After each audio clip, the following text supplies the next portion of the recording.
ડેસર તાલુકાના શિહોરા ગામે પસાર થતી કરણ નદી પર નવીન બનાવેલ પુલ પર ઉદ્ઘાટન પહેલા તિરાડો અને ખાડા પડતા ચર્ચાનો વિષય બન્યો। ડેસર તાલુકાના શિહોરા ગામે પસાર થતી કરણ નદી પર 24 કરોડના ખર્ચે બનાવેલ નવીન પુલ ઉદ્ઘાટન પહેલા તિરાડો અને ખાડા પડતા ચર્ચાનો વિષય બન્યો। રોડના કોન્ટ્રાક્ટરની કામગીરી અને હલકી ગુણવત્તા મુદ્દે ભારે ચર્ચા જાગી।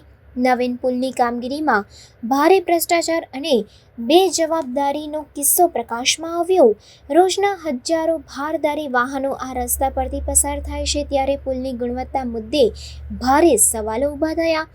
સરકાર દ્વારા અંદાજિત 17 કરોડની માતબર રકમ બ્રિજ માટે ફાળવેલી હતી, પણ 17 કરોડ પાણીમાં ગયા હોવાની લોકમુખે ચર્ચા। વર્ષો જૂનો બ્રિજ તે જ હાલતમાં છે, જ્યારે નવીન બનાવેલ બ્રિજની ઉદ્ઘાટન પહેલાં જ ખખડધજ હાલત। ધારાસભ્ય કેતન ઇનામદાર દ્વારા બ્રિજમાં થયેલ ભ્રષ્ટાચાર મુદ્દે લેખિતમાં મુખ્યમંત્રીને રજૂઆત કરી જવાબદાર લોકો સામે કડક પગલાં લેવાની માંગ કરી। લોકાર્પણ વગર બ્રિજ ચાલુ કરી દેવામાં આવે છે અને આ નવા બ્રિજમાં ખાડા પડી ગયા છે। આ 100 વર્ષ જૂના બ્રિજમાં ખાડા પડે તો આપણે સમજી શકીએ છીએ, પણ આ 24 કરોડના ખર્ચે જે વસ્તુ ઊભી થયેલી છે, પૈસા સરકારના નથી, પૈસા અમારા છે, બરાબર છે। છતાંય જો આ રીતે આ ભ્રષ્ટ કામ થતું હોય તો સરકારી કર્મચારીઓને આ સરકાર ધ્યાન ઉપર લે એવી અમારી પ્રજાજનોને નમ્ર વિનંતી છે। આગળના પુલની એક સેફ્ટી દિવાલ છે, એ પણ બનતાના 4 દિવસમાં જ બિલકુલ ધરાશાયી થઈ ગયેલી હતી। હા, સદનસીબે કોઈ જાણની નથી થઈ।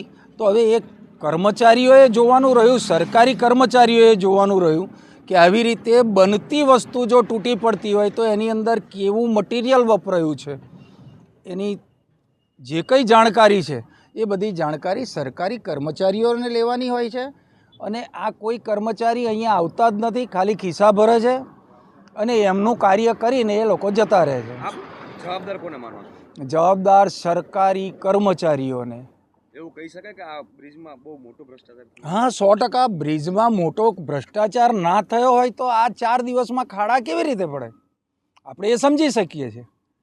બ્રિજમાં જો ભ્રષ્ટાચાર નથી થયો તો પછી ખાડા પડ્યા કેવી રીતે? 24 કરોડ રૂપિયામાં તો શું ના બને, એટલે આમાં 5 કરોડ તો વપરાયા નથી, એનો મતલબ એવો થયો। આપનું નામ કાકા? મારું નામ અલેશ પંડ્યા।